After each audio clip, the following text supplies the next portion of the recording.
Ultrasound ট্রান্সডিউসারের structure বা গঠন সম্পর্কে আমরা এখন জানার চেষ্টা করব। তো এখানে আমি একটা বিদঘুটে ছবি এঁকে রেখেছি। এই ছবির বিভিন্ন পার্ট আছে। তো বেসিক্যালি টোটাল ছবিটাই আসলে একটা আল্ট্রাসাউন্ড ট্রান্সডিউসার হিসেবে কাজ করে। আমি জাস্ট ব্লক ডায়াগ্রাম এঁকেছি। তো রিয়েল ছবি দেখার জন্য তোমরা অবশ্যই ইন্টারনেটে সার্চ করে দেখতে পারবে। তো এখন খেয়াল করো আল্ট্রাসাউন্ড ট্রান্সডিউসারটা আসলে কী করে। সে হচ্ছে কোনো একটা ইলেকট্রিক্যাল এনার্জিকে আল্ট্রাসাউন্ডে কনভার্ট করে। পরবর্তীতে ওই আল্ট্রাসাউন্ডটাকে একটা বডির পার্টের ভেতরে ঢোকায়, অর্থাৎ আমাদের শরীরের ভেতরে ঢোকানো হয়। পরবর্তীতে ওই শরীরের অংশগুলো দ্বারা আমাদের এই আল্ট্রাসাউন্ডটা রিফ্লেক্ট হয় বা প্রতিফলন ঘটে। সবশেষে সেটা আবার সেই ট্রান্সডিউসারের কাছে ফিরে আসে। পরবর্তীতে ওই ট্রান্সডিউসার কী করে? আমাদের ওই আল্ট্রাসাউন্ডগুলোকে ইলেকট্রিক্যাল এনার্জিতে কনভার্ট করে। তার মানে এখানে ২ টা পরস্পর বিরোধী কনভার্সন হয়। পরবর্তীতে ওই ইলেকট্রিক এনার্জি দিয়ে একটা 3D বা 2D ইমেজ তৈরি করে, যেটা আমাদের বডির পুরো ভিতরের ইমেজ শো করে। তো এখন একটা আল্ট্রাসাউন্ড ট্রান্সডিউসারের বিভিন্ন ধরনের পার্ট আছে। এর মধ্যে সবচেয়ে বেশি ইম্পর্ট্যান্ট পার্টস যেটা, সেটা হচ্ছে আমাদের ফিজো ইলেকট্রিক প্রপার্টিজ। তো খেয়াল করো, আমাদের এটা যদি একটা আল্ট্রাসাউন্ড ট্রান্সডিউসার হয়, তবে এই ট্রান্সডিউসারের সামনের পার্টে অনেকগুলো অংশ থাকে এবং এই টোটালটা হচ্ছে একটা বডি পার্ট, আর এটা হচ্ছে আমরা ধরতে পারি, অর্থাৎ আমরা হাত দিয়ে টোটাল পার্টটাকে ধরতে পারি। এবং ওর সামনের পার্টের মধ্যে এই যে এরকম গোল গোল কতগুলো লাল রঙের সাইন আছে বা ছবি আছে, ছোট ছোট গোল গোল, এদেরকে বলা হয় ফিজো ইলেকট্রিক ক্রিস্টাল। তো আমি একটু এখানে লিখি, এরা হচ্ছে ফিজো ইলেকট্রিক ক্রিস্টাল, বা বলা যায় ফিজো ইলেকট্রিসিটি দেখায় এমন কোনো ম্যাটেরিয়ালসের ক্রিস্টাল।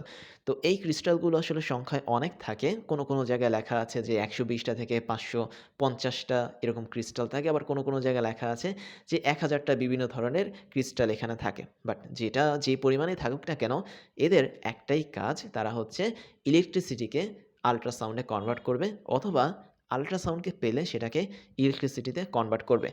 তো এই যে এখানে ফিজিওইলেকট্রিক ক্রিস্টালগুলো থাকে, এগুলো একটা নির্দিষ্ট ধরনের ম্যাটেরিয়াল দিয়ে তৈরি, যাদেরকে সংক্ষেপে বলা হয় পিজেডটি বা লেড জিরকোনেট টাইটানেট। তো যাই হোক, নামটা একটু বিদঘটে, আমি একটু লিখে ফেলি।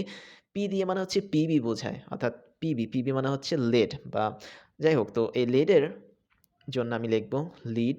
লেড বলে অনেকে লিড বলে, তো যাই হোক, তো লেড, আচ্ছা, জেড দিয়ে হয় জিরকোনেট, আর টি দেওয়া হয় টাইটানেট।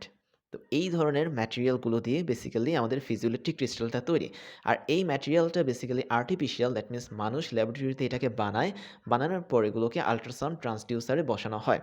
এবং এই আর্টিফিশিয়াল যে ফিজিওইলেকট্রিক ক্রিস্টালগুলো আছে, এগুলো অনেকগুলো থাকে সংখ্যা, এবং এগুলো জাস্ট এই মাঝ বরাবর থাকে, এই যে লাল লাল যে ডটগুলো দেখতে পাচ্ছি, এগুলো হচ্ছে এ ধরনের ফিজিওইলেকট্রিক কম্পোনেন্ট বা ক্রিস্টাল। এরপরে আরেকটা বেসিক পার্ট থাকে আমাদের এই আল্ট্রাসাউন্ড ট্রান্সডিউসারে, সেটা হচ্ছে এই ফিজিওইলেকট্রিক কম্পোনেন্টের আগে এবং পিছে একটা পর্দা থাকে।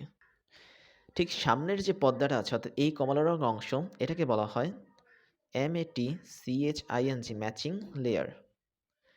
এবং এই ফিজিওইলেকট্রিক কম্পোনেন্টের পেছনের দিকে যে পর্দাটা আছে কমলা রঙের, এটাকে বলা হয় BACKING ব্যাকিং লেয়ার। এদের কাজটা কেমন? এই ট্রান্সডিউসারকে বেসিক্যালি আমাদের শরীরের সাথে যুক্ত করা হয়, অর্থাৎ আমরা যদি এখানে একটা বডি পার্ট রাখি, ওই বডি পার্টের সাথে আমাদের এই সামনের অংশটুকু যুক্ত করা হয়। তো আমাদের বডি পার্ট থেকে যদি কোনো সিগন্যাল আসে আল্ট্রাসনিক, বা আমরা যদি কোনো আল্ট্রাসনিক সিগন্যালকে বডি পার্টে পাঠাতে চাই, তাহলে অবশ্যই আমাদের কম পরিমাণ বাধার দরকার। কেননা আমাদের স্কিন আছে, আমাদের শরীরে বিভিন্ন রকম অর্গানস আছে আমাদের পেটের দিকে। তো এগুলোর মধ্যে কিন্তু যাওয়ার সময় আমাদের আল্ট্রাসাউন্ডটা একটা বাধা তৈরি, মানে বাধার সম্মুখীন হতে পারে। তো ওই বাধাটাকে ইংলিশে বলা হয় ইম্পিডেন্স। দ্যাট মিনস আমি এখান থেকে কিছু সাউন্ড ছাড়ছি, এই সাউন্ডগুলো যখন বডিতে ঢুকবে তখন একটা বাধা পাবে। তো ওই বাধাটা বা ইম্পিডেন্স আমি এখানে লিখেই ফেলি, ইম্পিডেন্স। ওই ইম্পিডেন্সটা যেন কম হয়, সেক্ষেত্রে আমাদের এই ম্যাচিং লেয়ারটা কাজ করে। ম্যাচিং লেয়ারের কাজ হচ্ছে আমাদের এই বাধা বা ইম্পিডেন্সটাকে কমিয়ে দেওয়া। কেননা বাধা যত কম থাকবে, ততই খুব সহজে আমাদের আল্ট্রাসাউন্ডটা বডির ভিতরে ঢুকতে পারবে, বা বডির ভেতর থেকে আল্ট্রাসাউন্ডটা বেরিয়ে আসতে পারবে। এরপরে আমরা পেছনের যে লেয়ারটাকে দেখতে পাচ্ছি, ব্যাকিং লেয়ার, এটাকে একটু দেখি। ব্যাকিং লেয়ারের কাজটা কি? ব্যাকিং লেয়ার মানে হচ্ছে আমাদের এই ক্রিস্টালগুলো যে আছে, অর্থাৎ পিজোইলেকট্রিক ক্রিস্টাল, এগুলোকে সাপোর্ট দেয়, এগুলোকে দৃঢ়তা প্রদান করে, যাতে বিভিন্নভাবে এগুলো বিচ্যুতি না ঘটে এদের। এছাড়া এদের একটা গুরুত্বপূর্ণ কাজ হচ্ছে, যখন বডির ভেতর থেকে রিফ্লেক্ট হওয়া আল্ট্রাসাউন্ডগুলো ভেতরে আসে, তখন এই ফিজো ইলেকট্রিক যে কম্পোনেন্টগুলো আছে এগুলোর মধ্যে কিন্তু সে সাউন্ডটা একটা ভাইব্রেশন তৈরি করে এবং ওই ভাইব্রেশনের জন্য কিন্তু আমাদের ইলেকট্রিসিটি তৈরি হয়। ওই ইলেকট্রিসিটিগুলোকে সুন্দরভাবে পালস আকারে যাতে রিসিভ করা যায় সেজন্য আমাদের এই ব্যাকিং লেয়ারটা কাজ করে। তার মানে ব্যাকিং লেয়ারের মেইন কাজটা হচ্ছে আমাদের এই ফিজিওইলেকট্রিক কম্পোনেন্টগুলো যখন ভাইব্রেট হবে, রিফ্লেক্ট হওয়া এই সমস্ত শব্দের জন্য বা আল্ট্রাসাউন্ডের জন্য, তখন যেন আমাদের এই ফিজিওইলেকট্রিক কম্পোনেন্টগুলো ঠিকভাবে ইলেকট্রিক সিগন্যালকে পাঠাতে পারে ভেতরের দিকে, সেটার কাজে করা হয় ব্যাকিং লেয়ার ব্যবহার করে। এছাড়া আমাদের আরও একটা জিনিস আছে, একদম সামনের দিকে একটা লেয়ার আছে, এটার নাম হচ্ছে অকস্টিক লেন্স। তো আমি একটু লিখে ফেলি, অকস্টিক লেন্স। তো এই লেন্সের কাজটা কি? এই লেন্সটা আসলে ওয়ান কাইন্ড অফ রাবারের তৈরি বা শক্ত রাবারের তৈরি এবং এটা আল্ট্রাসাউন্ডের দিকে মুখ করে থাকে। খেয়াল করো, আমরা যে প্রান্ত দিয়ে সাউন্ডটাকে বের করেছি একদম লাস্ট প্রান্তের মধ্যে কিন্তু এটা মুখ করে রয়েছে। এটার মেইন কাজ কি? এটার মেইন কাজ আসলে দুই ধরনের। একটা হচ্ছে আমরা বডির যে স্পেসিফিক পার্টের মধ্যে আল্ট্রাসাউন্ডকে ঢোকানোর চেষ্টা করব, সেই স্পেসিফিক পার্টে আমাদের আল্ট্রাসাউন্ডকে নিয়ে যাবে আমাদের এই বাইরে থাকা লেন্সটি। অর্থাৎ লেন্সটা ওয়ান কাইন্ড অফ ফোকাসিং করে। আমরা যেরকম বিভিন্ন রকম টর্চ লাইট দেখি এবং টর্চ লাইটের ভেতরে কিন্তু আমরা একটা প্লেট দেখি, উজ্জ্বল প্লেট বা সিলভার কালারের প্লেট। এই প্লেটগুলো কী করে? টর্চ লাইটের লাইটটাকে সব দিকে ছড়িয়ে না দিয়ে একটা নির্দিষ্ট দিকে ছড়িয়ে দেয়। ঠিক একইভাবে আমাদের এই ফিজিওইলেকট্রিক কম্পোনেন্ট থেকে যে আল্ট্রাসাউন্ড বের হয় সেগুলোকে সব দিকে ছড়িয়ে না দিয়ে একটা স্পেসিফিক বডি অর্গানের দিকে নিয়ে যাওয়াটারই কাজ হচ্ছে আমাদের এই লেন্সের। এবং একইভাবে যদি বডির ভেতর থেকে কোনো আল্ট্রাসাউন্ড আসে, তবে সেগুলো যেন খুব সুন্দরভাবে আমাদের ফিজিওইলেকট্রিক কম্পোনেন্টের কাছে পৌঁছে যায়, ছড়িয়ে ছিটিয়ে যেন না যায়, সেটার জন্য আমাদের এই অকস্টিক লেন্সটা কাজ করে। That means one kind of ফোকাসিংয়ের কাজ করে, যেখানে মানে আল্ট্রাসাউন্ডটা ফোকাসড হিসেবে কাজ করতে পারে এই লেন্সের মাধ্যমে। এছাড়া আমাদের এখানে আরও কয়েকটা পার্ট আছে। এই যে এখানে ছোট্ট একটা পার্ট দেখাচ্ছি, এটা ছোট না, এটা আসলে টোটাল বডি জুড়ে। এটাকে বলা হয় ওয়ান কাইন্ড অফ ইনসুলেশন এবং এটার নাম হচ্ছে অকাস্টিক ইনসুলেশন।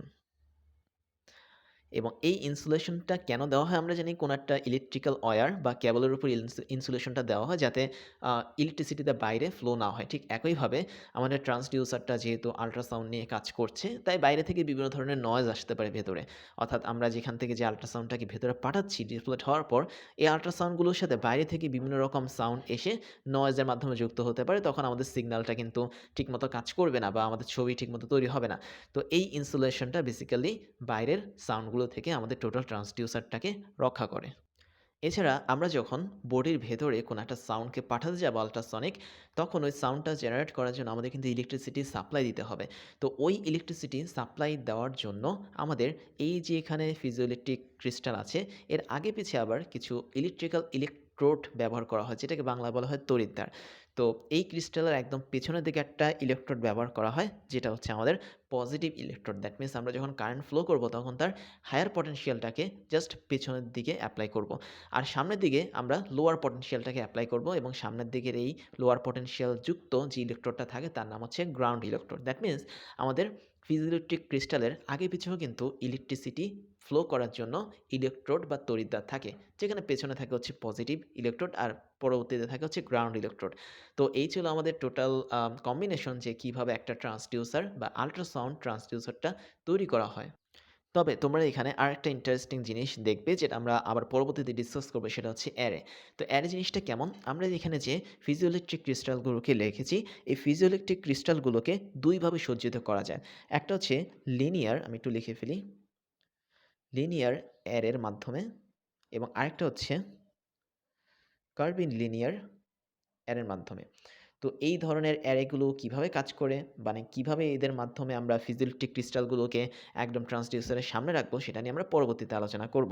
তো এখন আরেকটা বিষয় এখানে ইম্পর্ট্যান্ট, আমাদের এই টোটাল আল্ট্রাসাউন্ড ট্রান্সডিউসারটা একই সাথে সিগন্যালকে পাঠাচ্ছে, অর্থাৎ আল্ট্রাসাউন্ডকে বডির ভিতরে পাঠাচ্ছে। তার মানে এটা ওয়ান কাইন্ড অফ ট্রান্সমিটার হিসেবে কাজ করছে।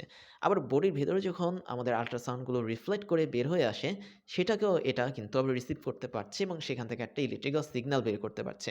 তার মানে এটা একই সাথে রিসিভার হিসেবেও কাজ করে। তাহলে আমাদের আল্ট্রাসাউন্ড ট্রান্সডিউসার যেটা, সেটা একই সাথে ট্রান্সমিটার হিসেবেও কাজ করছে, রিসিভার হিসেবেও কাজ করছে।